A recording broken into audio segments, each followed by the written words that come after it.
You must say, fuck that noise. You cannot allow yourself to say that I'm too old ever again. I don't care if you're 98 and you know that you have 15 seconds left to live. Don't buy into the myth that you're too old, because that is going to slow you down. There is a quote that haunts me to my core, which is, genius is a young man's game. Why is genius a young man's game? Part of it is definitely energy. Part of it is the naivete of the beginner. But part of it is just that as you get older, you become dogmatic. You start saying like, I'm too old. You start buying into the myth that you can't teach an old dog new tricks. The reality is your brain remains plastic until the day you die, meaning you can learn new things. The human animal is designed to learn. That's what we are designed to do. When you're younger, it's easier. You learn at a more accelerated rate. I'm not denying that. But if you lose sight of the fact that you really can learn it at any age, and by the way, as you get older, you have wisdom, you have better tools for learning. So there's an efficiency to learning that is not present when you're young in terms of tools and tactics that you definitely have when you're older. And so you also have more will, more drive, more reason. And so if you can manage your energy on both a psychological level, because your psychology is going to have a huge influence over the neurochemistry that you pump. If you've ever put on a good song and that energy fills you up, that song got you hyped, you secreted dopamine, and now you felt more alive. Need motivation? Watch a Top 10 with Believe Nation. Hey, it's Evan Carmichael, and I make these videos because in my first business, I quit on my business partner. I was making $300 a month, and I didn't have the motivation to keep going. And the thing that got me through was studying the stories of entrepreneurs who've had massive success. And I hope that in sharing these stories with you, you find a motivation to keep going. And if I'm being honest, I still need the stories for myself today too. So today, let's learn from one of the best, Tom Bilyeu, and my take on his top 10 rules of success. Enjoy. The problem is, as you get older, you try things, you find the things that work, and the world of things that the young people are trying, which is why they don't know what the fuck is going to work. So they're trying everything, begins to narrow, until you're like, here's that narrow bandwidth of shit that actually works. When you get there and you think you're at the pinnacle, you are f***ed, my friend. That is how people get trapped by being old. You've got to discard all that and say, I'm going to try things. Maybe it didn't work in the past, but maybe it'll work now. Read voraciously, find new ideas, put them to use. If you learn something, use it that day. Push yourself to get better, to get faster, to learn new things. Reading, podcasts, YouTube videos. I am insatiable in my appetite for knowledge because I am always shocked. One, the world is learning new things. And two, I'm discovering new things that interact with my wiring, right? We all have about 50% hard wiring, so we are not blank slates. So it's interacting with the unique way that I think about things, but it's also interacting with the things that I've learned, the current climate of what's happening and all that. But if you're not taking in new ideas, then you can't get new ideas out. So I used to have this formula that hung over my desk, and it said, ideas in equal ideas out. You've got to voraciously get those ideas in. So that noise about being too old. That is a self-defeating way to think about it. Never, ever repeat disempowering like I'm too old ever again.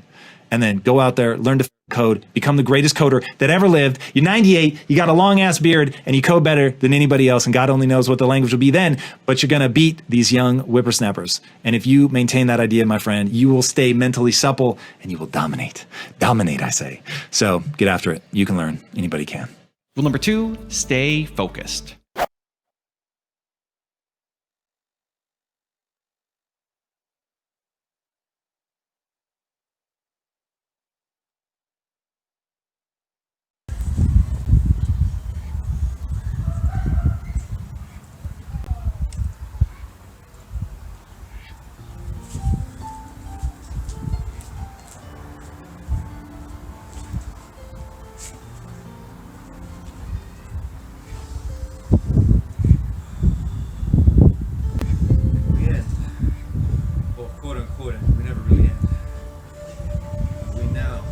On our breathing. Back straight, eyes closed, legs crossed.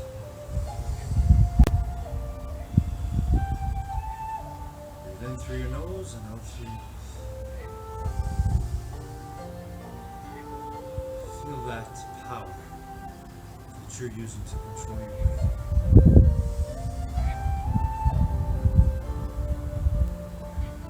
Your connection to oneness, to what we all really are, to the truth.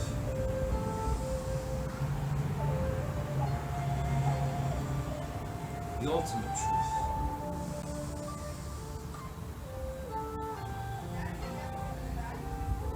That you were born to win control over your mind.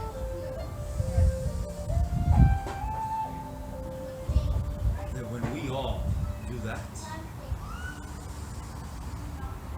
we find out the truth of who we all really are. Infinitely intelligent beings, powerful beyond measure.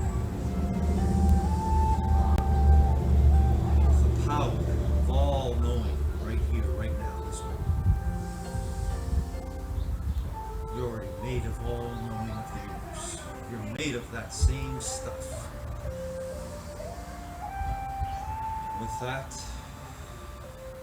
you can always have and be your true, peaceful, happy, kind, loving self. No matter what.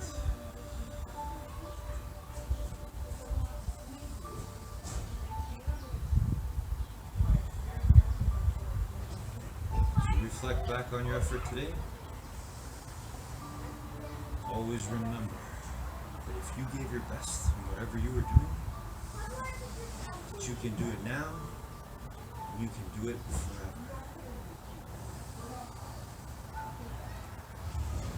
That's what makes you a winner.